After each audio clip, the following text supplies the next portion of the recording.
الحمد لله رب العالمين والصلاة والسلام على رسوله الأمين وعلى آله وصحبه أجمعين وعلى من اتبعهم بإحسان إلى يوم الدين أما بعد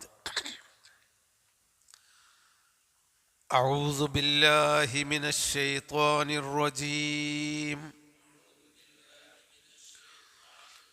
بسم الله الرحمن الرحيم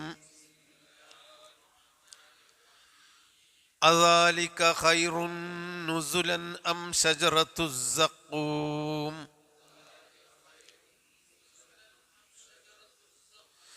إنا جعلناها فتنة للظالمين إنها شجرة تخرج في أصل الجحيم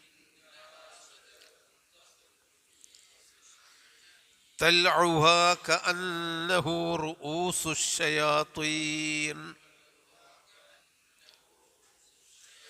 فإنهم لآكلون منها فمالئون منها البطون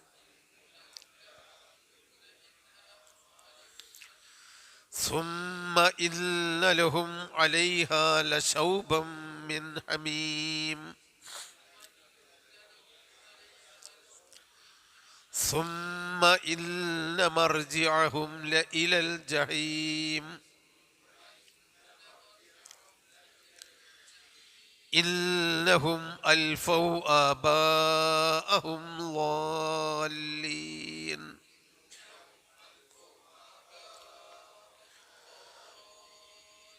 فهم على آثارهم يهرعون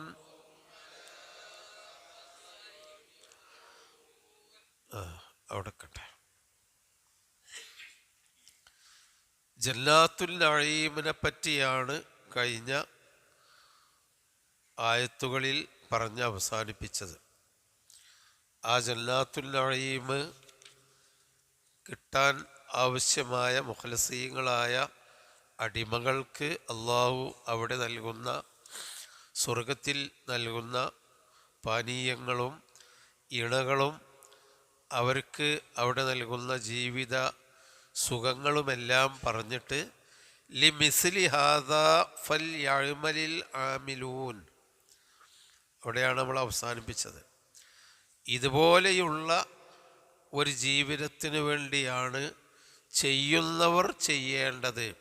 വല്ലതും അമല് ചെയ്യുന്നവർ സ്വർഗം കിട്ടാൻ വേണ്ടി അമല് ചെയ്യണം.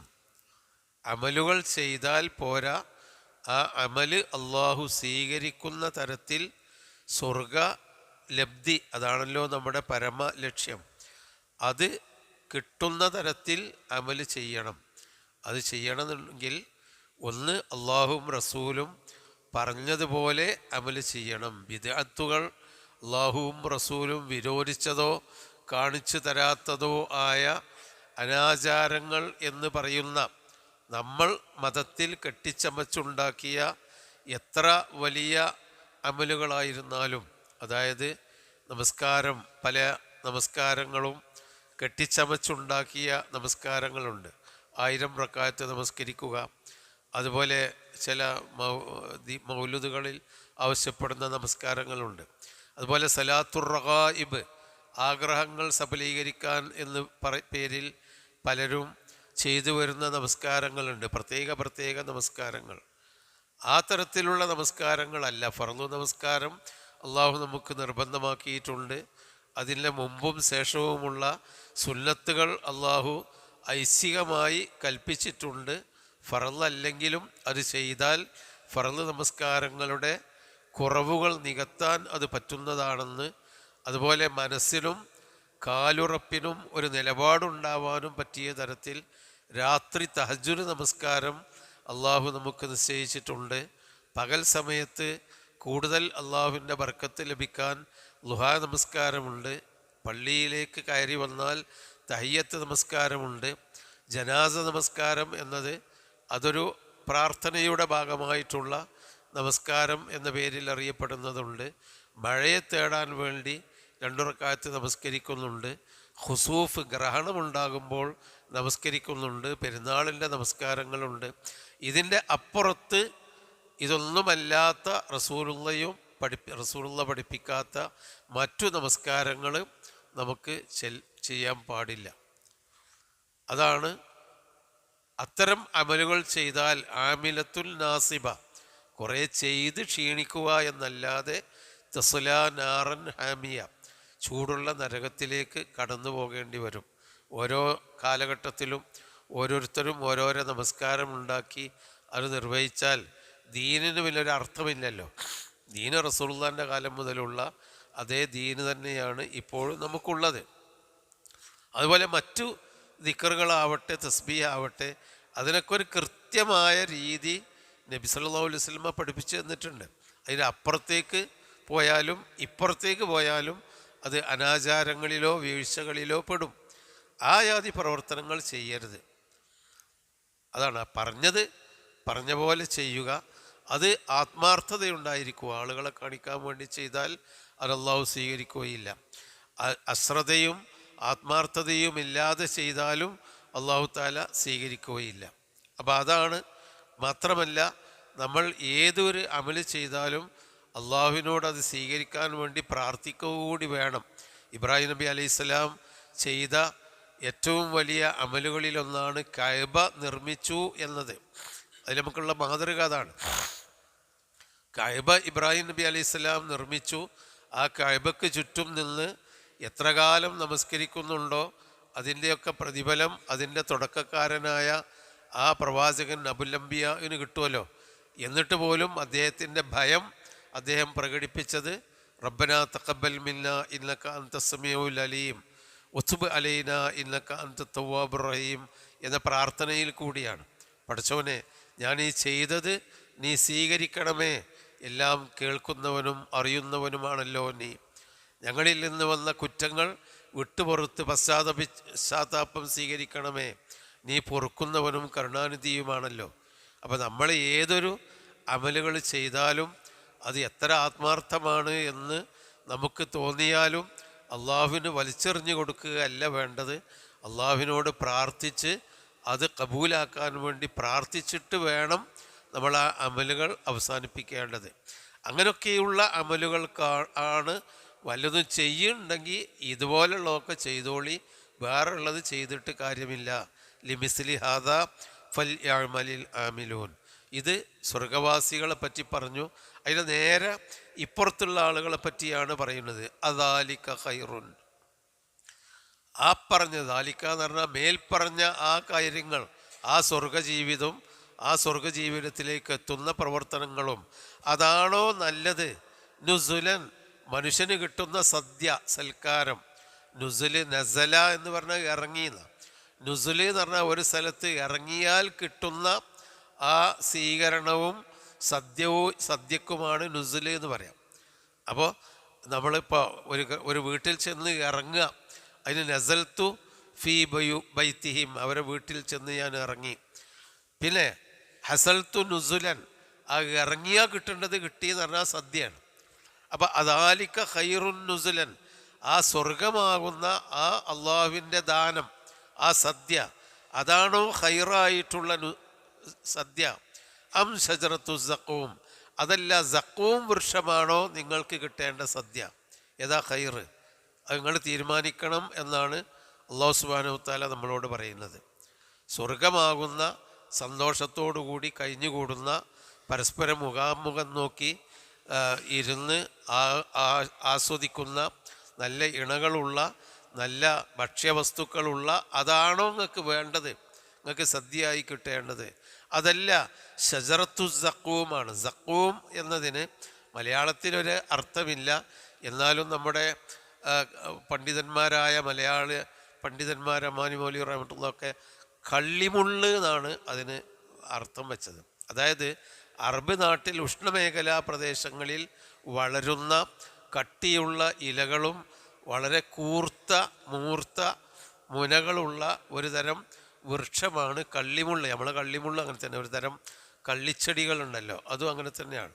അതിനുള്ളിൽ പാലുണ്ടാകും, കട്ടിയുള്ള ഇലയാണ്, കൊമ്പും ചുള്ളിയൊന്നും ഉണ്ടാവില്ല, അത് നല്ല കൂർത്ത മുനകളുണ്ടാവും. ഉഷ്ണമേഖലയിലാണ് അത്തരം ഇതുകൾ കൂടുതലുണ്ടാവൽ. അപ്പോൾ അതിനാണ് സക്കൂം വൃക്ഷം എന്ന് പറയുക. അറബികൾ വെറുത്തിരുന്നതും കണ്ടാൽ പോലും വെറുത്തിരുന്നതും ഒരു ഉപയോഗവും ഇല്ലാത്തതുമായ സാധനങ്ങളാണ് ഒരു വൃക്ഷമാണ് സക്കൂം. അത് പരലോകത്ത് അവർക്ക് തിന്നാൻ കൊടുക്കുന്നത് അതാണ് എന്ന് അള്ളാഹു ഖുർആനിൽ ഒന്നിലധികം സ്ഥലങ്ങളിൽ പറഞ്ഞിട്ടുണ്ട്. സക്കൂം വൃക്ഷം അവർക്ക് തിന്നാൻ കൊടുക്കും പറയുന്നത് അതാണ്. അത് നരകത്തിലാണ് മുളക്കുന്നത്. ചൂടിൽ ഉഷ്ണകാലത്ത് മുളക്കുന്നതായി അറബികൾക്കറിയാം. എന്നാൽ അതിനേക്കാളും ചൂടുള്ള, എത്രയോ ഇരട്ടി ചൂടുള്ള നരകത്തിലാണ് മുളക്കുന്നത് എന്നാണ് ഖുർആൻ പറയുന്നത്. അതാണ് അദാലിക ഖൈറുൻ, നിങ്ങൾക്ക് തിന്നാനും നിങ്ങൾക്ക് നുസുല്, നിങ്ങൾക്ക് സദ്യയായിട്ടുള്ള മേൽപ്പറഞ്ഞതാണോ ഖൈർ, അം ഷജറത്തു സഖൂം, അതല്ല നിങ്ങൾക്ക് തിന്നാൻ തരുന്ന ഷജറത്തു സഖൂം എന്ന സദ്യയാണോ നിങ്ങൾക്ക് വേണ്ടത് ഖൈറായിട്ടുള്ളത്? അത് നമ്മൾ തീരുമാനിക്കണമെന്ന്. ഇന്നാ ജഅൽനാഹ, തീർച്ചയായും ആ വൃക്ഷത്തെ നാം നിശ്ചയിച്ചിരിക്കുന്നു, ഫിത്നത്തൻ ലിൽസാലിമീൻ, ഒക്കെ നമുക്ക് അർത്ഥം അറിയേണ്ടതല്ല. ലാലിമീങ്ങൾക്കുള്ള ഫിത്നയായി നിശ്ചയിച്ചതാണ്. അക്രമികളായ ആളുകൾക്ക് പരീക്ഷിക്കാൻ വേണ്ടി അള്ളാഹു താല നിശ്ചയിച്ച വൃക്ഷമാണത്. അത് അവരെ തീറ്റ കൊടുത്ത് പരീക്ഷിക്കുക തന്നെ ചെയ്യും. ഇന്നഹാ ഷജറത്തുൻ, ആ വൃക്ഷത്തെപ്പറ്റി വിവരിക്കാൻ, അതൊരു വൃക്ഷമാണ്, ഒരു തരം വൃക്ഷമാണ്. ഷജറത്തുൻ എന്ന് പറഞ്ഞാൽ ഒരു തരത്തിലുള്ള വൃക്ഷമാണ്. തഖ്റുജു, അത് പുറത്തേക്ക് വരുന്നു, അല്ലെങ്കിൽ അത് മുളച്ചു വരുന്നു. ഫി അസ്ലിൽ ജഹീം, നരകത്തിൻ്റെ അടിത്തട്ടിൽ നിന്ന്. ഖുറൈശികൾ നബി സല്ലല്ലാഹു അലൈഹി വസല്ലമയെ കളിയാക്കിയിരുന്ന ആയത്തുകളിൽ ഒന്ന് ഇതാണ്. തീയിൽ മുളക്കുകയോ വൃക്ഷം പച്ചപ്പുള്ളതല്ലേ, പിന്നെ എങ്ങനെയാണ് തീയിൽ മുളക്കുക? അപ്പോൾ ഈ മുഹമ്മദിന് വെള്ളവും തീയും തമ്മിലും അതിൻ്റെ രണ്ട് സ്വഭാവങ്ങളും തമ്മിലും അറിയില്ല എന്നൊക്കെ. പക്ഷേ അങ്ങനെയല്ല. ഈ തരത്തിലുള്ള പല വൃക്ഷങ്ങളും അതിശക്തമായ ഉഷ്ണമേഖലാ പ്രദേശങ്ങളിൽ മുളച്ച് വളരുന്നുണ്ട്. അപ്പോൾ നരകത്തിൽ അത് മുളക്കും എന്ന് പറഞ്ഞാൽ അള്ളാഹു തആലയാണല്ലോ മുളപ്പിക്കുന്നവൻ. അസ്ല് പറഞ്ഞാൽ അടിത്തട്ട്, അതിൻ്റെ അസ്ല്, അടിത്തറ, അടിസ്ഥാനം എന്നൊക്കെയാണല്ലോ. അപ്പോൾ ജഹീമിൻ്റെ, നരകത്തിൻ്റെ അസ്ല്, അതിൻ്റെ അടിത്തട്ടിൽ നിന്നാണ് അത് പുറത്തേക്ക് മുളച്ചു വരുന്ന ഒരു വൃക്ഷമാണ്. പിന്നെ തൽഉഹ, അതിൻ്റെ കുല, തൽ എന്ന് പറഞ്ഞാൽ കുലകൾക്കാണ് തൽ എന്നറിയാം.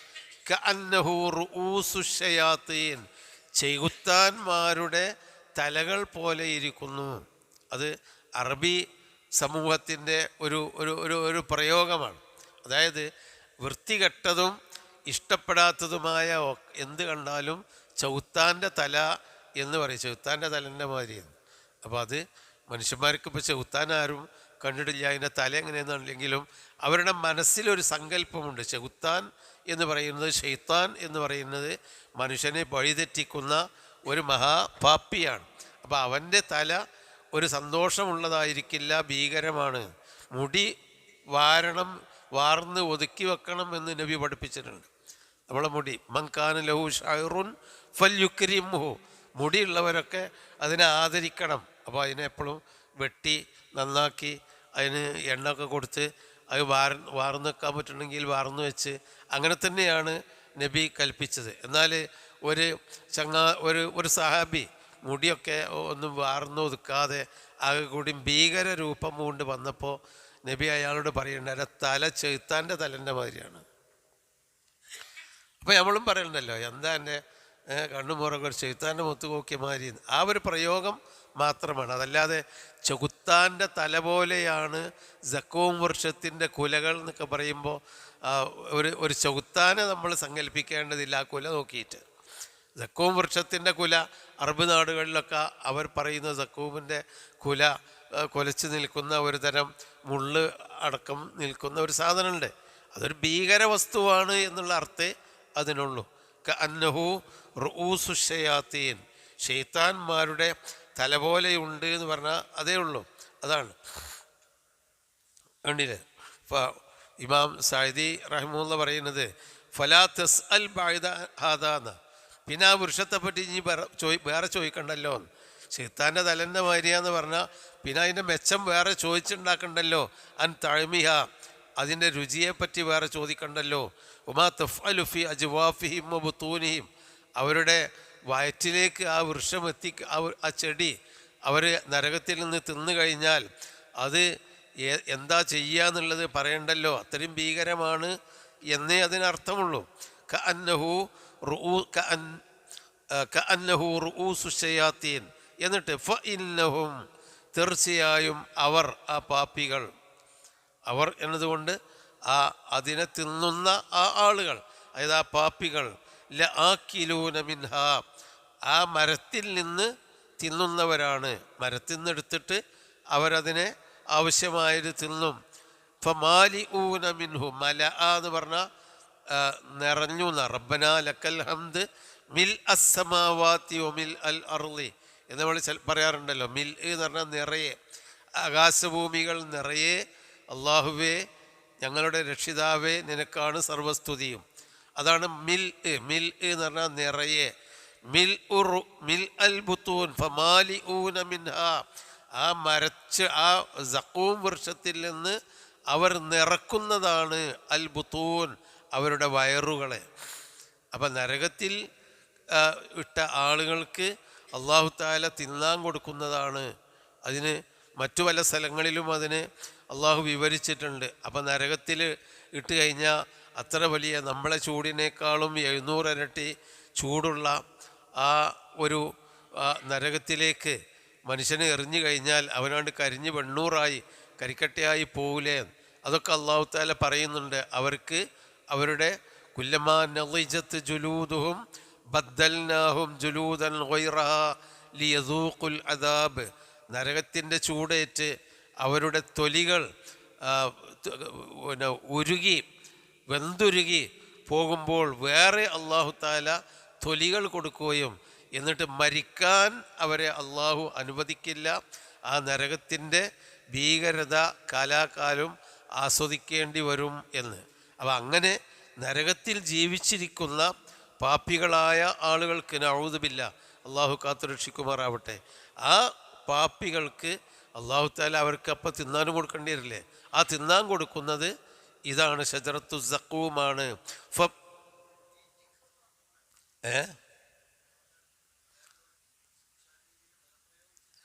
അല്ലല്ല, ആക്കിലൂന, അവർ തിന്നുന്നവരാണ് എന്ന് പറയുമ്പോൾ അതായത് തിന്നാൻ നിർബന്ധിതരായി എന്നാണ് അതിനർത്ഥം.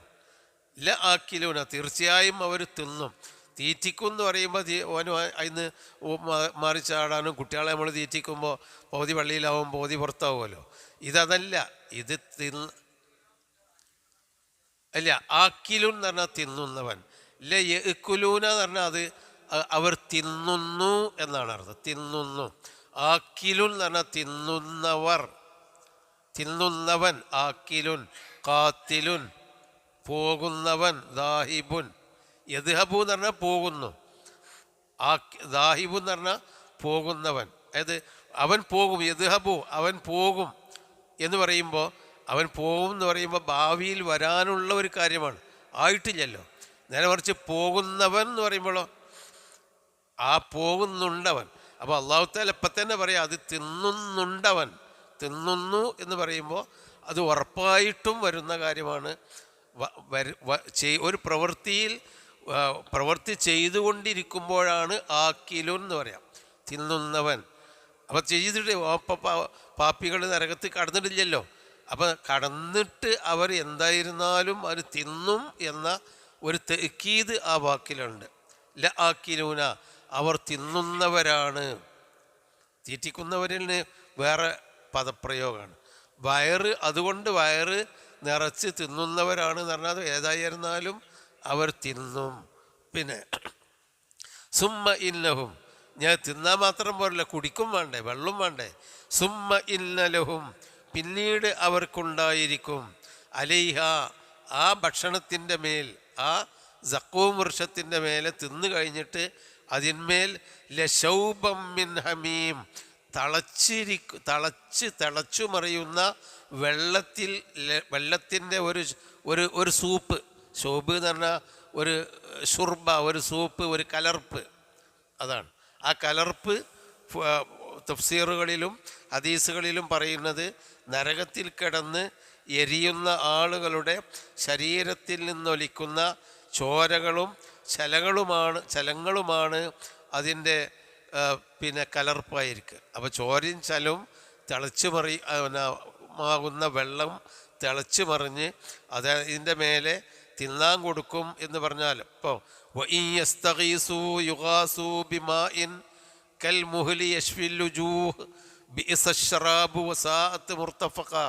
ഏതാ സൂറത്ത്? കഹ്ഫ് അല്ലേ? അവർ വെള്ളത്തിന് വേണ്ടി ആവശ്യപ്പെട്ടാൽ യുഗാസു അവർക്ക് വെള്ളം നൽകപ്പെടും.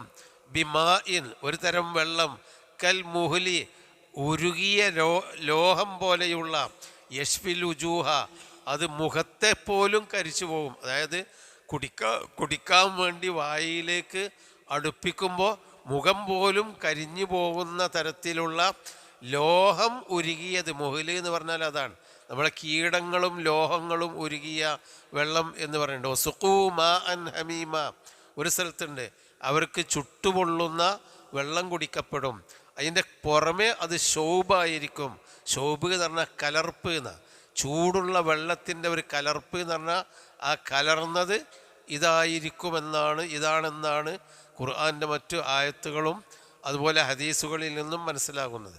അപ്പോൾ അവർക്ക് ഇപ്പം ഈ ഖുർആനിൻ്റെ സംബോധിതരായ നമുക്ക് ഏതൊരു സമൂഹമാണെങ്കിലും എപ്പോഴും വൃത്തികെട്ടതും അസഹ്യമായതും ഭയങ്കരമായി നമ്മൾ ചിന്തിക്കാൻ പോലും കഴിയാത്ത പാനീയവും അതിനൊന്നും കഴിയാത്ത നരകത്തിൽ നിന്ന് മുളച്ചു പൊങ്ങുന്ന ആ ഒരു വൃക്ഷത്തിൻ്റെ ഇലയുമാണ് നമുക്ക് തരിക എന്ന് പറയുമ്പോൾ ഭീകരതയുടെ അങ്ങേ അറ്റമാണ്. കാരണം മറുവറുത്ത് എന്താ പറഞ്ഞത്? നല്ല പഴങ്ങളുണ്ട്, അവർക്ക് മുന്തിരിച്ചാറുകളുണ്ട്, അവർക്ക് കുടിക്കാൻ നല്ല മഴീൻ നല്ല ശുദ്ധ ഉറവുകളിൽ നിന്നുള്ള വെള്ളമുണ്ട്. അതൊക്കെയാണ്.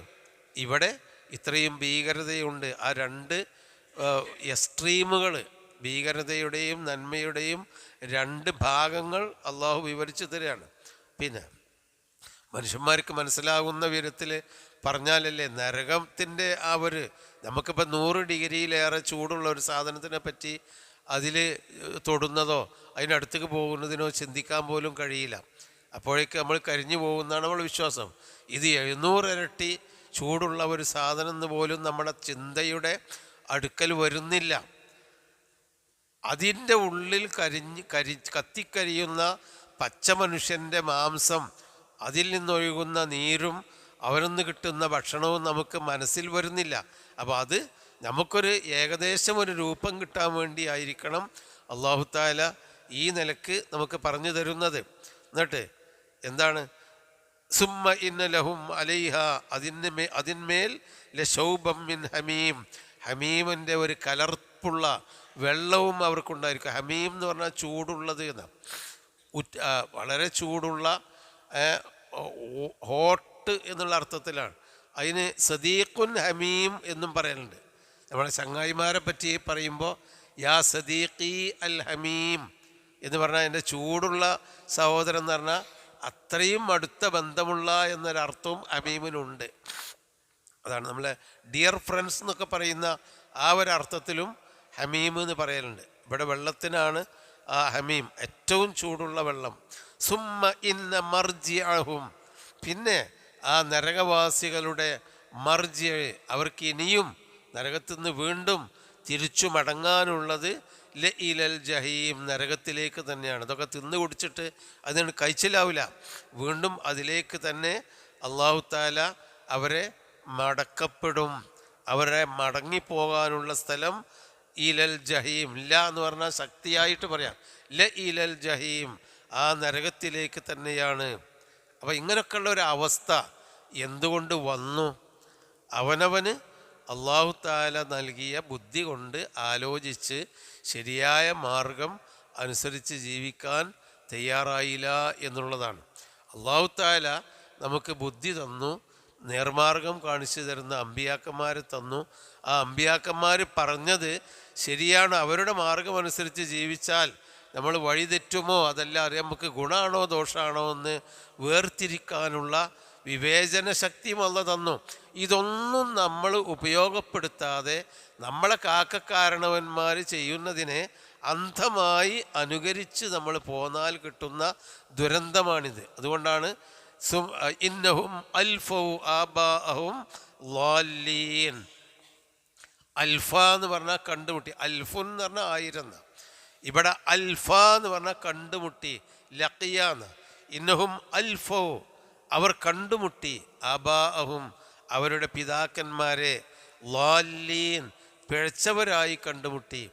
അവിടെ പിതാക്കന്മാർ എന്ന് പറഞ്ഞാൽ സ്വന്തം ബാപ്പ എന്നതല്ല, അവരുടെ ഗോത്രവർഗങ്ങളായി സ്വീകരിച്ചിരുന്ന അറബികളുടെ ഒരു പ്രത്യേകത, അവരുടെ പിതാക്കന്മാരെ അവരിങ്ങനെ പിന്തുടർന്ന് വരുന്നതും അവരെ ആദരിക്കുകയും ചെയ്യുന്ന അവരെ ഓർമ്മിക്കുകയും ചെയ്യുന്നതാണ്. ഇപ്പം നബി സല്ലല്ലാഹു അലൈഹി വസല്ലമക്ക് തന്നെ 20 ഉപ്പാപ്പമാരെ പറ്റി നമുക്കൊക്കെ തന്നെ കാണാതെ നമ്മൾ പഠിച്ചിട്ടുണ്ട്. അപ്പോൾ ആ പിതാക്കന്മാരെന്ന് പറഞ്ഞാൽ അവരുടെ പാരമ്പര്യം എന്നുള്ള അർത്ഥത്തിലാണ്. അപ്പോൾ ആ പരമ്പരാഗതമായി അവരുടെ മുൻഗാമികളെ അവർ പിഴച്ചവരായി കണ്ടുമുട്ടി. ഇതാണ് ഇപ്പോൾ ഉള്ളൊരു അവസ്ഥയും. അതാണ് നമ്മൾ പ്രമാണത്തിലേക്ക് മടങ്ങുക, നമ്മൾ നേരും നെറിയും വേർതിരിച്ച് പ്രമാണത്തിൽ നിന്ന് മനസ്സിലാക്കുക എന്ന് പറഞ്ഞാൽ അതല്ല, നമ്മളെ പിതാക്കന്മാരും നമ്മളെ കാരണവന്മാരും ചെയ്തത് എന്താണോ അതിൻ്റെ പിന്നാലെ പോയാൽ മതി എന്നാണ് പലപ്പോഴും ആളുകൾ പറഞ്ഞു വരുന്നത്.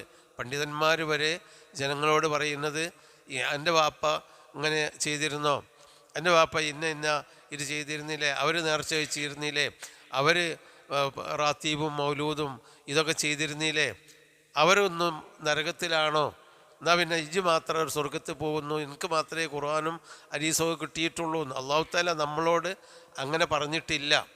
പിതാക്കന്മാർ എന്താവണം എന്താവണ്ടെന്ന് ചിന്തിക്കണം എന്ന് പറഞ്ഞിട്ടില്ല. നമ്മളെ പിതാക്കന്മാർക്ക് വഴികേടിലായിട്ടുണ്ടെങ്കിൽ പഠിച്ചവനെ അവർക്ക് നീ പുറത്തു കൊടുക്കണമേ എന്ന് നമുക്ക് പ്രാർത്ഥിക്കാം. അതല്ലാതെ അവരുടെ മാർഗം തന്നെ പിന്തുടരണം എന്ന് അള്ളാഹുവോ റസൂലോ പറഞ്ഞിട്ടില്ലല്ലോ. പക്ഷേ അവർ ചെയ്തത് എന്താ? ഇങ്ങനെയൊക്കെ എത്തിപ്പെടുന്ന ഒരു ദുരന്തത്തിലേക്ക് എത്തിയത്.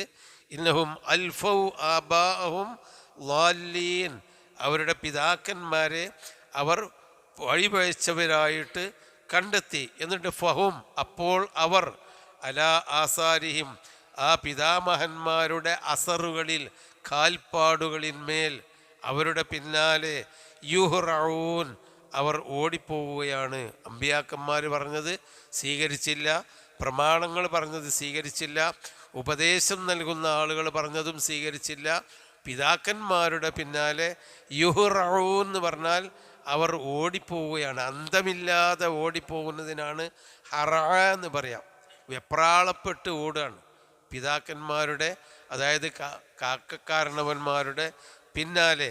അവർ പിഴച്ചവരായിട്ട് അവർ കണ്ടു, എന്നിട്ട് ആ പിഴവിനെ അവർ പിന്തുടർന്നിട്ട് അവരുടെ പിന്നാലെ അവർ ഓടിപ്പോവുകയും ചെയ്തു. ഫലം യൽതഫിത്തുഹും ഇലാമാ ദഅതുഹും റുസുലുഹും മുർസലുകൾ അവരെ വിളിച്ച് ക്ഷണിച്ചു കൊണ്ടുപോകുന്ന ആ സത്യത്തിലേക്ക് അവർ തിരിഞ്ഞു നോക്കിയിട്ടില്ല. വലാ ഇലാമാ ഹദ്ദറതുഹും അൻഹുൽ കുത്തുബു വേദഗ്രന്ഥങ്ങൾ അവർക്ക് താക്കീത് നൽകിയ കാര്യവും അവർ തിരിഞ്ഞു നോക്കിയില്ല.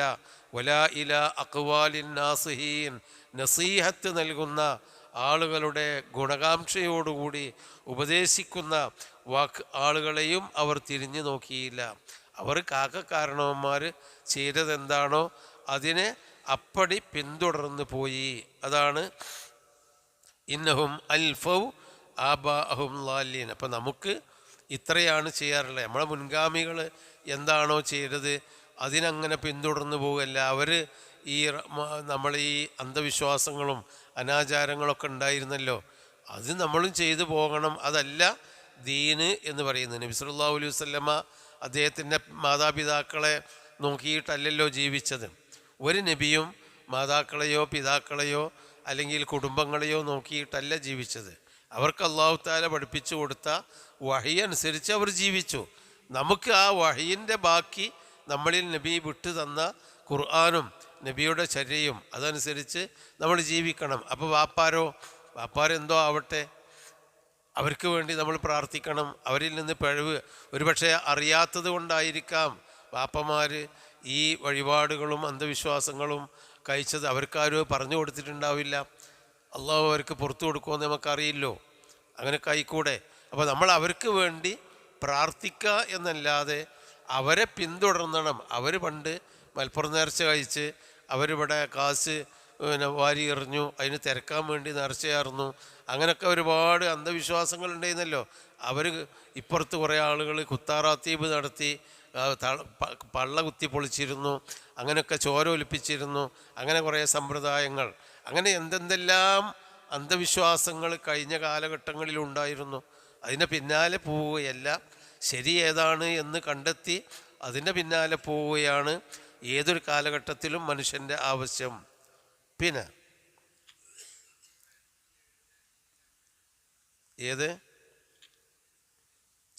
അങ്ങനെയൊക്കെ വന്നിട്ടുണ്ട്, ഒക്കെ വന്നിട്ടുണ്ട്. അതാണ്. പിന്നെ വലഖദ് ളല്ല ഖബ്ലഹും അക്സറുൽ അവ്വലീൻ. ലല്ല പറഞ്ഞാൽ വഴികേടിലായി. വലഖദ് ളല്ല തീർച്ചയായും വഴികേടിലായിട്ടുണ്ട്. ഖബ്ലഹും അവർക്ക് മുമ്പുള്ള, അക്സറുൽ അവ്വലീൻ ആദ്യം വന്ന അധിക ആളുകളും അവർക്ക് മുമ്പ് വഴികേടിലായിട്ടുണ്ട്. അപ്പോൾ അല്ലാഹു തആല നമുക്ക് പറഞ്ഞു തന്നു, പൂർവികന്മാരായ എന്ന് പറഞ്ഞാൽ പൂർവ്വസൂരികളായ നല്ല മനുഷ്യരല്ല, പൂർവ്വസൂരികളായ നല്ല മനുഷ്യരെയാണ് നമ്മൾ പിന്തുടരേണ്ടത്. പക്ഷേ നമ്മുടെ മുമ്പ് വന്നിട്ടുള്ള പല ആളുകളും വഴികേടിലായിട്ടുണ്ട്. ആ വഴികേടിലായ ആളുകളെ നമ്മൾ അന്ധമായിട്ട് അനുകരിക്കാൻ പാടില്ല എന്ന് പറഞ്ഞിട്ട് വലഖദ് അർസൽന അവരിലേക്ക് നാം നിയോഗിച്ചിട്ടുണ്ടായിരുന്നു.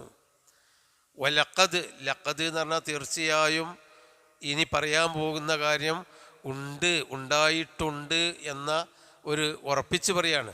വലഖദ് അർസൽന തീർച്ചയായും നാം നിയോഗിച്ചിട്ടുണ്ടായിരുന്നു, ഫീഹിം അവർക്ക് മുമ്പുള്ള ആ ജനങ്ങളിലും, മുൻദിരീൻ താക്കീതുകാരെ. അപ്പോൾ താക്കീതുകാരെ നാം നിയോഗിച്ചിട്ടുണ്ട്. എന്നിട്ട് അവർ പേച്ചുപോയി, താക്കീതുകാരെ പിന്തുടർന്നില്ല. ഇപ്പം നമ്മളെ ഇന്നത്തെ ഒരു കാലഘട്ടത്തിലുള്ള ആളുകൾ പഴച്ചു പോകുന്നതിൽ നമ്മൾ അത്ഭുതപ്പെടാനില്ല. അമ്പിയാക്കന്മാരുടെ കൂടെ ജീവിച്ച ആളുകൾ വഹി നേരെ പച്ചയായി ഇറങ്ങി വന്ന് 950 കൊല്ലം വഹി ജനങ്ങൾക്ക് നേരിട്ട് പഠിപ്പിച്ചു കൊടുത്ത, അവരുടെ കൂടെ ഒപ്പം കൂടി ജീവിച്ച ആളാണ് നൂഹ് നബി അലൈഹിസ്സലാം. എന്നിട്ടും ആ ജനങ്ങൾ മാറിയില്ലോ. നബി സല്ലല്ലാഹു അലൈഹി വസല്ലമയുടെ കൂടെ ജീവിച്ച് 23 കൊല്ലം ജീവിച്ച ആളുകൾ നബി മരിക്കുമ്പോൾ എത്രയോ കപടവിശ്വാസികൾ ഉണ്ടായിരുന്നു ആ സമൂഹത്തിൽ. അപ്പം നമ്മളൊക്കെ പിന്നെ കേട്ടോനെ കേട്ട് നൂറ്റാണ്ടുകൾ കഴിഞ്ഞിട്ടല്ലേ ഈ ഖുർആനിൽ ഇങ്ങനെ ഉണ്ട്, സുന്നത്തിലുണ്ട് എന്ന് പറയുന്നത്. അപ്പം മനുഷ്യൻ പിഴച്ചു പോകുന്നത് ഒരു സ്വാഭാവികമാണ്, പിഴച്ചു പോകാനുള്ള സാധ്യതയുണ്ട്. അപ്പോൾ അതിൽ നിന്നൊക്കെ രക്ഷപ്പെട്ടു പോരാൻ നമ്മൾ നന്നായി അധ്വാനിക്കുകയും ബാക്കി പ്രാർത്ഥിക്കുകയും വേണം എന്നാണ് ഇതിൽ നിന്നൊക്കെ കിട്ടേണ്ട ഒരു പാഠം. അതാണ് വലഖദ് അർസൽനാ ഫീഹിം മുൻദിരീൻ, അവരിൽ നാം മുൻദിരീങ്ങളെ താക്കീതുകാരെ അയച്ചിട്ടുണ്ടായിരുന്നു. ആ താക്കീതുകാർ എന്ത് പറഞ്ഞിട്ടും അവരിൽ മാറ്റം ഉണ്ടായില്ല. പിന്നെ ഫൻളുർ അതുകൊണ്ട് നീ നോക്കൂ, കൈഫ കാന ആഖിബത്തുൽ മുൻദരീൻ താക്കീത് നൽകപ്പെട്ടവരുടെ പരിണിതി, അന്തിമ ഫലം എന്തായിരുന്നു എന്ന്. ആദ്യത്തിൽ മുൻദിരീൻ, ദാലിന് കസറായാൽ താക്കീത് ചെയ്യുന്നവൻ എന്ന്. രണ്ടാമത്തത് എന്താ? മുൻദരീൻ, താക്കീത് ചെയ്യപ്പെടുന്നവൻ.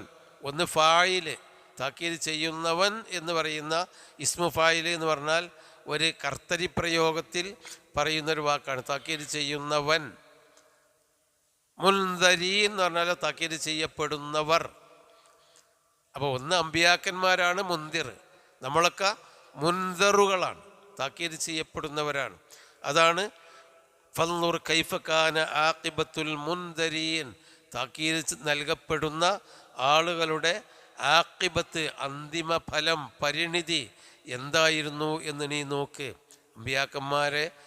അമ്പിയാക്കന്മാരെ കേട്ടിട്ടും കൂടെ നടന്നിട്ടും നല്ല നിലക്ക് അവരുടെ മാർഗം പിൻപറ്റാത്തവരൊക്കെ മരിച്ചുപോയി.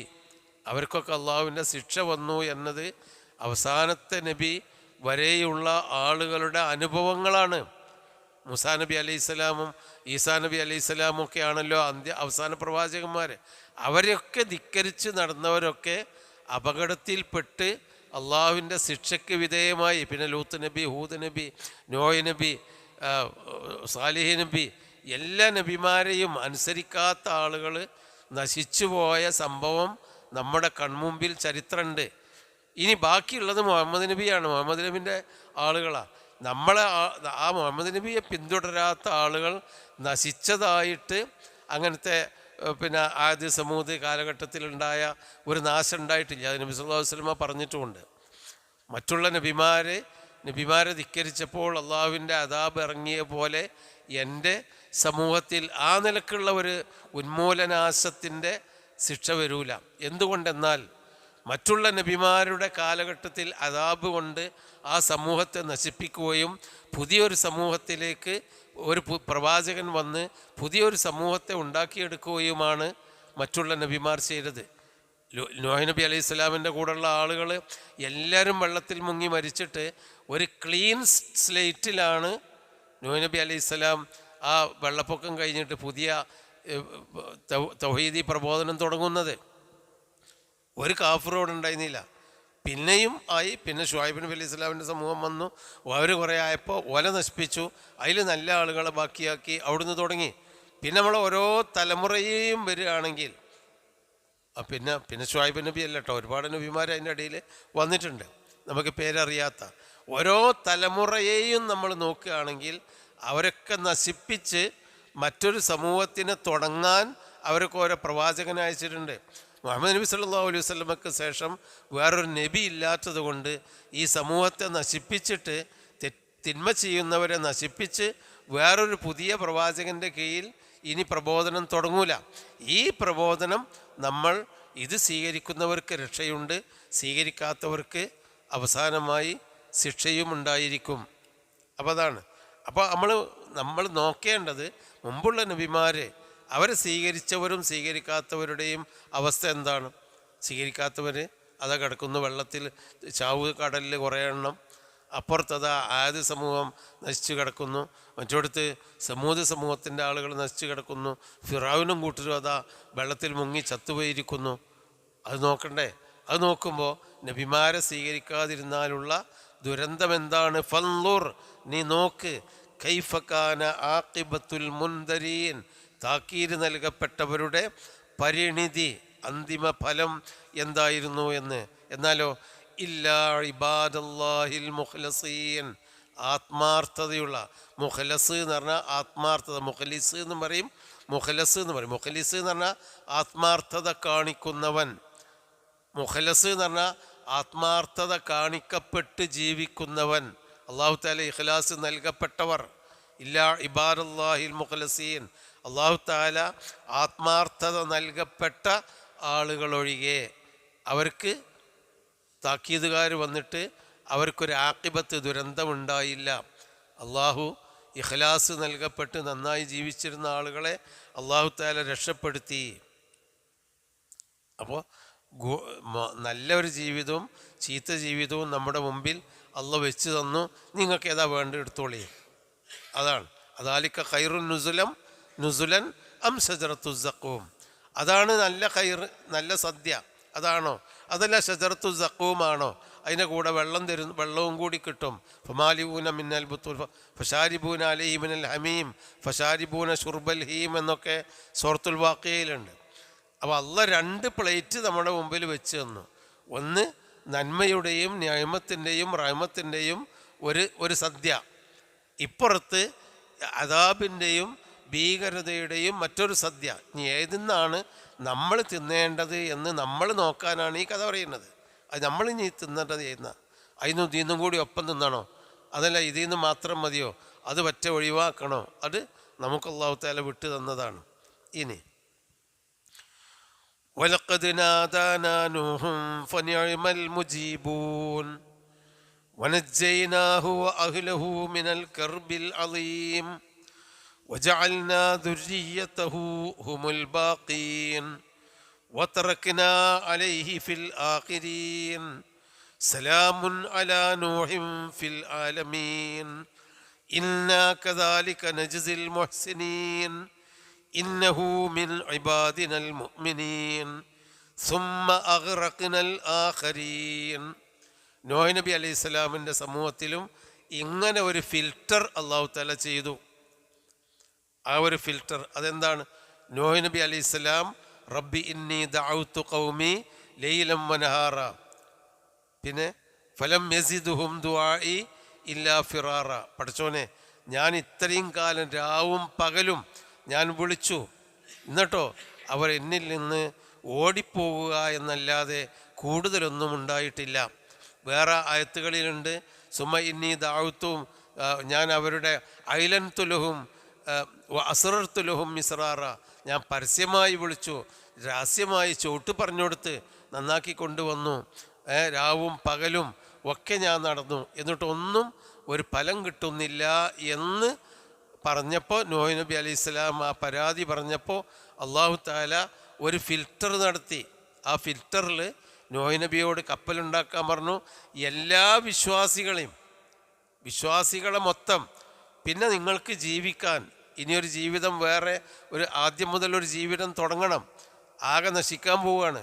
അപ്പോൾ ആ ജീവിതത്തിനാവശ്യമായ എല്ലാ ഇണകളെയും, ജീവജാലങ്ങളുടെ മൃഗങ്ങളുടെ ഒക്കെ ഇണകളെയും നീ കപ്പലിൽ കയറ്റിയെന്നും പറഞ്ഞ് അവരെ കപ്പലിലാണ്ടിട്ട് കയറ്റിയിട്ട് ബാക്കി എല്ലാത്തിനെയും അല്ലാഹു തആല നശിപ്പിച്ചു.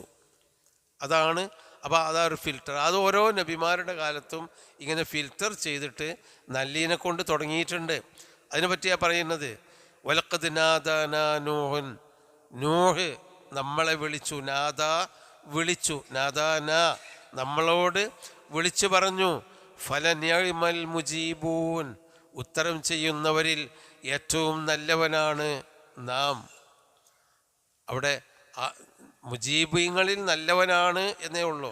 അതാരാ? അള്ളാഹു താല. അള്ളാഹിനെ നോഹ് നബി അലൈഹി സ്വലാം വിളിച്ചപ്പോൾ അള്ളാഹു താല ഏറ്റവും നല്ല നിലക്ക് അതിന് ഉത്തരം നൽകി. വനജ്ജൈനാഹു, നജാ, നജാ, നജാത്ത്, നജാൻ, അൻജാ, മുൻജിൽ ഖലായിഖി, മുൻജീന ഇതൊക്കെ പറഞ്ഞാൽ രക്ഷപ്പെടുത്തിയെന്ന. വലഖദ് വനജ്ജൈനാഹു, അദ്ദേഹത്തെ നാം രക്ഷപ്പെടുത്തി. വ അഹ്ലഹു, അദ്ദേഹത്തിൻ്റെ കുടുംബത്തെയും. മിനൽ കർബിൽ അലീം, ആ മഹാദുരന്തത്തിൽ നിന്ന്. കർബ് എന്ന് പറഞ്ഞാൽ മുസീബത്ത്, വിപത്ത്, ദുരന്തം. അലീം, മഹത്തായ ആ ദുരന്തത്തിൽ നിന്ന് അദ്ദേഹത്തെയും അദ്ദേഹത്തിൻ്റെ ആളുകളെയും നാം രക്ഷപ്പെടുത്തി. ഇവിടെ അഹ്ല് എന്നതുകൊണ്ട് ഉദ്ദേശിക്കുന്നത് അദ്ദേഹത്തിൽ വിശ്വസിച്ച അദ്ദേഹത്തിൻ്റെ വിശ്വാസികളായ അദ്ദേഹത്തിൻ്റെ കുടുംബക്കാരും നാട്ടുകാരുമായ വിശ്വാസികൾ. ആ വിശ്വാസികളെ നാം മഹാദുരന്തത്തിൽ നിന്ന് രക്ഷപ്പെടുത്തി. വജഅൽനാ ദുരിയ്യതഹു, അദ്ദേഹത്തിൻ്റെ സന്തതികളെ ഹുമുൽ ബാഖീൻ, അവശേഷിക്കുന്നവരായി നാം മാറ്റി. അതായത് നോഹ് നബി അലൈഹി സ്വലാമായി പെട്ടിയില്ലോ. നോഹ് നബിൻ്റെയും കുടുംബങ്ങളൊക്കെ ആ പ്രളയത്തിൻ്റെ ശേഷം അവശേഷിച്ചു, ഭൂമിയിൽ ബാക്കി നിന്നു. ബാക്കിയുള്ളവരൊക്കെ നശിപ്പിച്ചു. അത് ഹുമുൽ ബാഖി എന്ന് പറഞ്ഞാൽ അവർ വെള്ളത്തിൽ മുങ്ങി മരിക്കാതെ അവരെ നാം അവശേഷിപ്പിച്ചു. ജഅൽനാ ദുരിയ്യതഹു ഹുമുൽ ബാഖീൻ, അദ്ദേഹത്തിൻ്റെ സന്തതികളെ നാം ബാക്കിയാകുന്നവരുടെ കൂട്ടത്തിൽപ്പെടുത്തി, മരിക്കാതെ ബാക്കിയാകുന്നവരുടെ കൂട്ടത്തിൽപ്പെടുത്തി. എന്നിട്ട് സുമ്മ അഗ്റഖ്ന വതറക്നാ അലൈഹി ഫിൽ ആഖിരീൻ, പിൻഗാമികളിൽ, ആഖിർ എന്ന് പറഞ്ഞാൽ പിന്നീട് വന്നവരിൽ നാം അതിനെ ഉപേക്ഷിച്ചിട്ടു. അതിന്മേൽ നാം ഉപേക്ഷിച്ചിട്ടു എന്ന് പറയുമ്പോൾ അവരെ ആ പിന്നീട് വന്നവർക്ക് ഈ ചരിത്രങ്ങളും ഈ ജാതി കാര്യങ്ങളൊക്കെ നാം ബാക്കി വെച്ചു. അതാണ്, നാം ബാക്കി വെച്ചിട്ട് തറക്നാ അലൈഹി ഫിൽ ആഖിരീൻ ഇന്നഹു മിൻ ഇബാദിനൽ മുഅ്മിനീൻ, തീർച്ചയായും അവൻ നമ്മുടെ വിശ്വാസികളായ സലാമുൻ അലാ നൂഹിൻ ഫിൽ ആലമീൻ, ലോകരുടെ കൂട്ടത്തിൽ നോഹ് നബിൻ്റെ മേൽ രക്ഷയുണ്ടായിരിക്കുന്നു എന്നോ രക്ഷയുണ്ടാവട്ടെ. അള്ളാഹുവിനോട് തന്നെ പ്രാർത്ഥിക്കുമല്ലോ. അപ്പോൾ നോഹ് നബി അലൈഹി സ്വലാമിന് രക്ഷയുണ്ടായിരിക്കുന്നു ലോകത്ത് എന്ന് പറഞ്ഞാൽ അദ്ദേഹത്തിൻ്റെ പ്രാർത്ഥന അദ്ദേഹം സ്വീകരിച്ചു, അള്ളാഹു തആല സ്വീകരിച്ചു. അദ്ദേഹത്തിൻ്റെ കൂടെ വിശ്വാസികളായ ആളുകളെ അള്ളാഹു തആല രക്ഷപ്പെടുത്തുകയും ചെയ്തു. സലാമുൻ അലാ നൂഹിൻ ഫിൽ ആലമീൻ. ആ ലോകക്കാരിൽ അവരെ നാം രക്ഷപ്പെടുത്തി. നോനബിൻ്റെ ഒരു മോന് മുങ്ങി മരിച്ചിട്ടുണ്ട്, ബാക്കിയുള്ളവർ രക്ഷപ്പെടുത്തി. നോനബിൻ്റെ ഒരു മകന് മുങ്ങി മരിച്ചതാണ്. നമ്മൾ നോഹിനബിൻ്റെ ശേഷമാണ് ബാക്കിയുള്ള നമ്മൾ നേരത്തെ പറഞ്ഞിട്ടുണ്ട്. അതായത് സാമ്, ഹാമ്, യാഫിസ് 3 മക്കളാണ് ബാക്കിയായത്. SAM, ham, യാഫിസ്. അതിൽ ഇത് മനുഷ്യൻ്റെ പുരാതന ചരിത്രത്തിലാണ് ഉള്ളത്. ഈ സാമ് വർഗത്തിൽപ്പെട്ട അദ്ദേഹത്തിൻ്റെ മക്കൾ പിന്നെ ഒരാൾ ആ മക്കളാണല്ലോ പെറ്റുവരികയുണ്ടായത്. അതിൽ സാമ് വർഗത്തിൽപ്പെട്ട ആളുകളാണ് സെമിറ്റിക്കുകൾ എന്ന് പറയുന്ന സെമിറ്റിക് വംശജർ. ഹാമ് വർഗത്തിൽപ്പെട്ടവരായത് സെമിറ്റിക്കുകൾ നമ്മളൊക്കെ പയ്യിൽ പെട്ടതായിരിക്കും. പിന്നെ ഹാമ് വർഗത്തിൽപ്പെട്ടവരാണ് ഹെമിറ്റിക്കുകൾ എന്ന് പറയുന്ന ഒരു വിഭാഗം. അത് ഈ പിന്നെ ആഫ്രിക്കൻ ആ ഭാഗങ്ങളിലുള്ള ജനവിഭാഗങ്ങൾ, മനുഷ്യവർഗങ്ങൾ വളരെയധികം വ്യത്യാസമുണ്ടല്ലോ അവരുടെ രൂപവും ഭാവവും പിന്നെ രീതികളും സ്വഭാവത്തിലൊക്കെ. പിന്നെ യാഫിസിൻ്റെ മക്കളാണ് ഈ പിന്നെ മൂക്ക് ചപ്പിയ മംഗോളിയൻസ്, ആ വിഭാഗങ്ങൾ, നമ്മളെ ചൈന ആ ഭാഗത്തൊക്കെ ഉള്ളത് യാഫിസിൻ്റെ മക്കളാണ് എന്ന് ചരിത്രകാരന്മാർ കണ്ടെത്തിയിട്ടുണ്ട്. ആ 3 മക്കളിൽ കൂടിയാണ്. പിന്നെ പെമ്മക്കൾ ഉണ്ടായിരുന്നോന്നൊന്നും നമുക്ക് ചരിത്രത്തിൽ അറിയപ്പെടാൻ കഴിഞ്ഞിട്ടില്ല. തന്നെ ചരിത്രത്തിൻ്റെ വരികൾക്ക് ആരും എത്രയോ നൂറ്റാണ്ട് വരികൾക്കിടയിൽ കൂടി എഴുതി വെച്ച കാര്യങ്ങൾ ഇങ്ങനെ ചരിത്രകാരന്മാർ ഉദ്ധരിക്കുന്നു എന്നേ ഉള്ളൂ. പിന്നെ അനാശാനിൽ പറയേണ്ടതൊക്കെ ഇതന്നെയാണ്. ഖുർആൻ ട്രാൻസ്ലേഷൻ എല്ലാവരും ഉദ്ധരിച്ചിട്ടുണ്ട്. പിന്നെ തഫ്സീറുകളും ഉദ്ധരിച്ചിട്ടുണ്ട്. അതിനെ പിന്നെ എന്നുവെച്ചാൽ പിന്നെ ഈ തഫ്സീറുകളിലുമൊക്കെ, അതായത് ഖുർആനിൻ്റെയും നബി ഹദീസിൻ്റെയും റസൂലുള്ളാഹി സ്വല്ലല്ലാഹു അലൈഹി വസല്ലമയുടെ വചനങ്ങളുടെയും ഖുർആനിൻ്റെയും എതിരായിട്ട് വരാത്ത ഇത്തരം ചരിത്ര വസ്തുതകളൊക്കെ സ്വീകരിക്കും. എതിരായി വന്നാൽ അത് സ്വീകരിക്കൂല. നബി സല്ലല്ലാഹു അലൈഹി വസല്ലമ പറഞ്ഞത് ഇതിപ്പോൾ നമുക്ക് എങ്ങനെയാണ് കിട്ടുന്നത്? ഇപ്പോൾ മുസ്ലിങ്ങൾക്ക് ഈ ചരിത്രം എവിടുന്നാണ് കിട്ടിയത്? അമ്പിയാക്കന്മാരുടെ പാരമ്പര്യം മുസ്ലിങ്ങൾക്ക് മുമ്പ് നസാറാക്കളുടെ കയ്യിലാണ്, നസാക്കളുടെ മുമ്പ് യഹൂദികളുടെ കയ്യിലാണ്. അങ്ങനെ പ്രവാചകന്മാരുടെ അനുയായികളിൽ കൂടി ഇങ്ങനെ കയറി വന്ന ഇതാണ്. അതിൽ ഏറ്റവും കൂടുതൽ ദീർഘകാലം ലോകത്ത് പ്രവാചകന്മാരുടെ അനുയായികളായി ഉണ്ടായിരുന്നത് അഹ്ലുൽ കിതാബാണ്, ബനു ഇസ്രായേൽ സമൂഹമാണ്. അപ്പം ഇസ്രായേൽ സമൂഹം അവരുടെ മതപണ്ഡിതന്മാർ കാലാകാലങ്ങളായി പ്രവാചകന്മാരെ പറ്റി കൈമാറി വന്ന ചരിത്ര വസ്തുതകൾ ഇതിനെപ്പറ്റി സഹാബിമാർ ചോദിച്ചപ്പോൾ നബി പറഞ്ഞത്, പ്രമാണത്തിന് വിരുദ്ധമായി എനിക്ക് വഹി കിട്ടിയാൽ നിങ്ങളത് വഹിയാ സ്വീകരിക്കണ്ടേ. ആ വഹി കിട്ടാത്ത കാലത്തോളം ലാ തുസദ്ദിഖൂഹും വലാ തുകദ്ദിബൂഹും, അവർ പറയുന്നത് സത്യമാണ് എന്ന് നിങ്ങൾ പൂർണ്ണമായി വിശ്വസിക്കും വേണ്ട, എന്നാൽ കളവാണ് എന്നുള്ള പറഞ്ഞ് തള്ളിക്കളയുകയും ചെയ്യേണ്ടെന്ന്.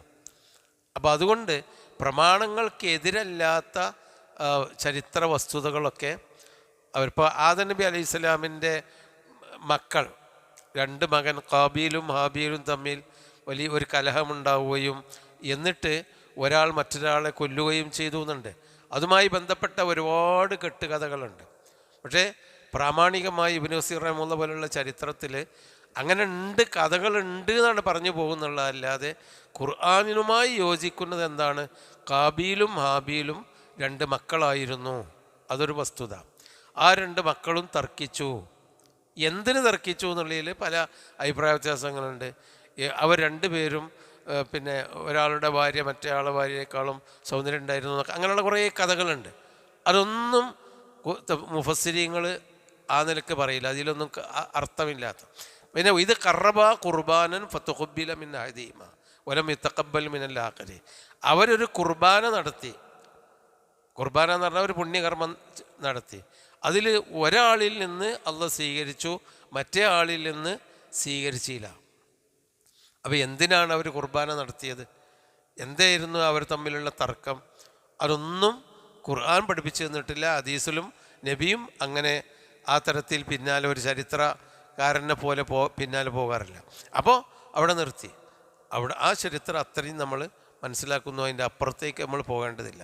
ഇനി കഥ ഉണ്ടെങ്കിൽ നമുക്ക് കേൾക്കാന്ന്. പിന്നെ അതുപോലെ അവരെ മറവ് ചെയ്യുന്ന കാര്യത്തിൽ അദ്ദേഹത്തെ മരുഭൂമിയിൽ ഇട്ടുപോവുകയാണ്. കാബീൽ എന്ന കൊലപാതകിയായ യാദ് നബിയുടെ ഒരു പുത്രൻ തൻ്റെ സഹോദരനായ ഹാബീലിനെ കൊന്നിട്ട് മരുഭൂമിയിൽ ഇട്ടുപോവുകയാണ്.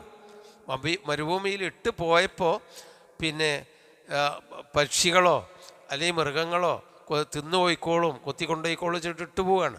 അപ്പോൾ അദ്ദേഹത്തിൻ്റെ മുമ്പിൽ ഒരു കാക്ക വന്നിട്ട് പിന്നെ എന്താണ് ഭൂമിയിൽ ഇങ്ങനെ അതിൻ്റെ കാലുകൊണ്ട് ഒരു കുഴി ഉണ്ടാക്കുന്നു. അപ്പോൾ ഇവന് തോന്നി, ഹാബീലിന് തോന്നി, ഇത് തരക്കാടില്ല പണി. എന്താ? അതാണ് ഫബഅസല്ലാഹു ഖുറാബൻ യബ്ഹസു ഫിൽ അർളി എന്ന് ഖുറാനിലുണ്ട്. ഇത് തരക്കാടില്ല എന്ന് തോന്നി ഓനൊരു കുഴി ഉണ്ടാക്കി അതിൽ സഹോദരൻ്റെ മയ്യത്ത് ഇട്ടു. അങ്ങനെയാണ് ഈ ഖബറടക്കം ആരംഭിച്ചത് എന്ന് ഖുർആനിൽ നിന്ന് വ്യക്തമാണ്. പക്ഷേ അതിൻ്റെ ഇടയിൽ ഒരുപാട് കഥകളുണ്ട്. അവൻ്റെ മുമ്പിൽ രണ്ട് കാക്കകൾ കൊത്തുകൂടി, കൊത്ത് അങ്ങോട്ടും കൊണ്ട് കൊത്തുകൂടി. അങ്ങനെ ഒരു കാക്ക മറ്റേ കാക്കനെ കൊന്നു.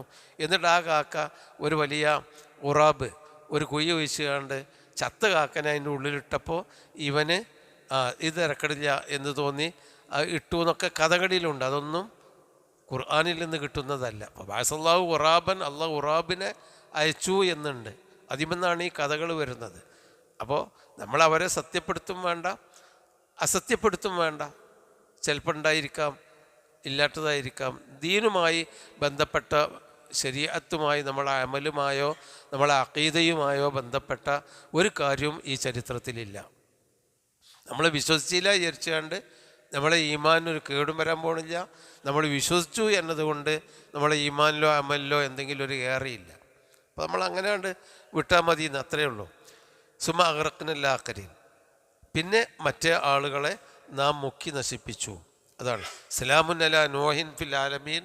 നോഹ് നബി അലൈഹി സ്വലാമിൻ്റെ മേൽ ലോകത്ത് വെച്ച് സമാധാനമുണ്ടായിരിക്കട്ടെ എന്ന് പറയുമ്പോൾ മറ്റു എല്ലാ പ്രവാചകന്മാരെക്കാളും ഏറെക്കാലം പ്രബോധനം നടത്തുകയും കഷ്ടപ്പാടുകൾ സഹിക്കുകയും ചെയ്ത മനുഷ്യകുലത്തിൻ്റെ പിതാവാണ് നോഹ് അലൈഹിസ്സലാം. അപ്പോൾ അദ്ദേഹത്തിൻ്റെ ഒരു പ്രത്യേകത അള്ളാഹു തആല പറഞ്ഞത്, അദ്ദേഹത്തിന് അള്ളാഹുവിൻ്റെ സമാധാനമുണ്ട്. അത് വേറെയും നബിമാരുടെ പേരിൽ സലാമുൻ അലാ ഇല്യാസീൻ എന്നുണ്ട്. വേറെ പല നബിമാർക്കും അള്ളാഹു സമാധാനം നൽകി എന്ന ഒരു സന്ദേശം പറയാണ്. ഇന്നാ കദാലിക നജ്സിൽ മുഹ്സിനീൻ. അങ്ങനെ നാം മുഹ്സിനീങ്ങൾക്ക് പ്രതിഫലം നൽകും എന്ന് പറഞ്ഞാൽ എന്താ അവിടെ പ്രതിഫലം നൽകിയത്? ഒരുപാട് ത്യാഗം ചെയ്തു, പ്രബോധനം നടത്തി, എന്നിട്ട് അവസാനം അദ്ദേഹത്തിൽ സ്വീകരിക്കാത്ത ആളുകളെ അള്ളാഹു നശിപ്പിച്ചു. അദ്ദേഹത്തെയും അദ്ദേഹത്തിൻ്റെ അഹ്ലുകാരായ വിശ്വാസികളെയും അള്ളാഹു രക്ഷപ്പെടുത്തി. അതാണ് ജസാ. ഇഹ്സാൻ ചെയ്തവർക്ക് നാം അപ്രകാരം പ്രതിഫലം നൽകും. ഇന്നഹു മിൻ ഇബാദിനൽ മുഅ്മിനീൻ. തീർച്ചയായും അദ്ദേഹം നമ്മുടെ മുഅ്മിനീങ്ങളായ അടിമകളിൽപ്പെട്ട ആൾ തന്നെയായിരുന്നു. സുമ്മ അഗ്റഖ്ന. പിന്നെ ഒരിക്ക എന്ന് പറഞ്ഞാൽ മുങ്ങി മരിച്ചു. അഗ്റഖ്ന എന്ന് പറഞ്ഞാൽ മുക്കി കൊന്നു എന്നാണ്. അഗ്റഖ്ന നാം മുക്കിക്കൊന്നു അൽ ആഖരീൻ, മറ്റവരെ, ഈ വിഭാഗമല്ലാത്ത ആളുകളെ കൊന്നു. ഇനി ഇബ്രാഹിം നബി അലൈഹി സ്വലാമിനെ പറ്റിയാണ്. അതൊരു പേജുണ്ട്, എന്നാലേ അവിടെ എത്തുള്ളൂ. എത്താൻ വേണ്ടി നോക്കിയിരുന്നു. അപ്പോൾ നമ്മളൊരു കാര്യം ചെയ്യാം, ഈ നോൽമ്പ് കഴിഞ്ഞിട്ടല്ലേ ഉണ്ടാവുള്ളൂ. ഒരു 1.5 പേജുകളോളം ഉണ്ടത്, അവിടെ എത്തൂല. പിന്നെ ഇന്ന മിൻഷിയാത്തിയില ഇബ്രാഹിം. ഏതായിരുന്നാലും അല്ലാഹു തആല നമുക്ക് ഈ കഥയൊക്കെ പറഞ്ഞു തരുന്നത് നമ്മളിൽ മാറ്റം ഉണ്ടാവാനാണ്.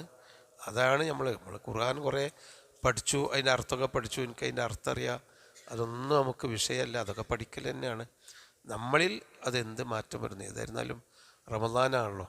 റമദാനിൽ ഖുർആൻ നമ്മൾ ഓതുകയും നമ്മൾ ഈ ഓതിയ സൂറത്തിൻ്റെ പരിഭാഷ മനിമൗലവിൻ്റെ പരിഭാഷയാണ് അതിൽ ഏറ്റവും കൂടുതൽ നമുക്ക് മലയാളം അറബി അറിയില്ലെങ്കിൽ വായിക്കാൻ പറ്റിയത്. മറ്റത് നമ്മളിതൊക്കെ അതിൻ്റെ അർത്ഥം മാത്രമേ ഉള്ളൂ, അല്ലാതെ ഇതുണ്ടാവില്ല. പരിഭാഷ കിട്ടുമെങ്കിൽ അത് നിങ്ങൾ സംഘടിപ്പിച്ച് വായിക്കൂ. എത്രയോ ആളുകളെടുത്തുണ്ടാവും, അതൊന്ന് വായിപ്പോടുന്നാലും വേണ്ടില്ല. നമ്മൾ ഓതി പഠിച്ച സൂറത്തുകളെങ്കിലും ഈ റമദാനിൽ ഖുർആൻ ഒരുപാട് നമ്മൾ ഓതാറുണ്ടല്ലോ. ഇമാം ഷാഫി റഹ്മത്തുള്ള ഒരു ദിവസം 2 ഖത്തം തീർത്തിരുന്നു എന്ന് അദ്ദേഹത്തിൻ്റെ ചരിത്രത്തിലുണ്ട്. ഒരു ദിവസം 2 ഖത്തം. അപ്പോൾ അതിൻ്റെ ഒരു എന്തായിരിക്കും ഇപ്പോൾ ആ ഓത്ത് എന്നുള്ളത് നമുക്ക് അറിയാൻ കഴിയില്ല. 2 ഖത്തം തീർത്തിരുന്നു ഒരു ദിവസം. നമ്മൾ ജാമിയയിലെ കുട്ടികൾ, ഹിഫ്ള് കഴിഞ്ഞ കുട്ടികൾ, അവർ ഹിഫ്ള് മുറാജ ചെയ്യുക, അതിനെ റിവ്യൂ ചെയ്യൽ രാവിലെ സുബഹി നിസ്കരിച്ചിട്ട് ഉസ്താദിൻ്റെ മുമ്പിലാണ്ടിരിക്കും. രാത്രി 10 മണി 11 മണി ആകുമ്പോഴേക്ക് കാണാതെ മുസാഫ് തൊടാതെ ഒരു ഖത്തം കൊണ്ട് ഓതി കാണാതെ ഓതിയാണ് തീർത്തു കൊടുക്കും. എന്നാലേ അവന് ഹാഫിള് എന്ന് നമ്മൾ പറയുള്ളൂ. അങ്ങനെയാണ് ഇപ്പോൾ ഈ കുട്ടികളൊക്കെ നാളെ ഇത് വാങ്ങിയ കുട്ടികളൊക്കെ. അപ്പോൾ നമുക്ക് ഷാഫി ഇമാം നമ്മളെ കുട്ടികൾക്ക് വരെ ഒരു ദിവസം രാവിലെ മുതൽ രാത്രി അതിൻ്റെ അടിയിൽ പോലും നിസ്കരിക്കാൻ പോകണ്ട്, ചോറിക്കാൻ കളിക്കാനൊന്നും പോകില്ല, ഭക്ഷണം കഴിക്കാനും നിസ്കരിക്കാനും ബാത്റൂമിലും പോകണ്ടേ, ആവശ്യമില്ലേ. എന്നിട്ടും രാവിലെ സുബഹി മുതൽ ഉസ്താദും കുട്ടിയും ഒറ്റക്കൊരു ഭാഗത്ത് ശല്യമില്ലാത്ത സ്ഥലത്ത്, ഒരു അലോസരങ്ങളും ഇല്ലാത്ത സ്ഥലത്തായിരിക്കൽ. അങ്ങനെ കണ്ട് ഓതിക്കൊടുത്ത് തെറ്റില്ലാതെ, അക്ഷരത്തെറ്റില്ലാതെ, ഇടതടവില്ലാതെ ഓതിക്കൊടുത്ത് തീരുമ്പോഴേക്ക് 10 മണി 10:30 മണി 11 മണിയൊക്കെ ആളുണ്ട്. അപ്പം ഒരു പേജ് 1 മിനിറ്റ് എടുത്താൽ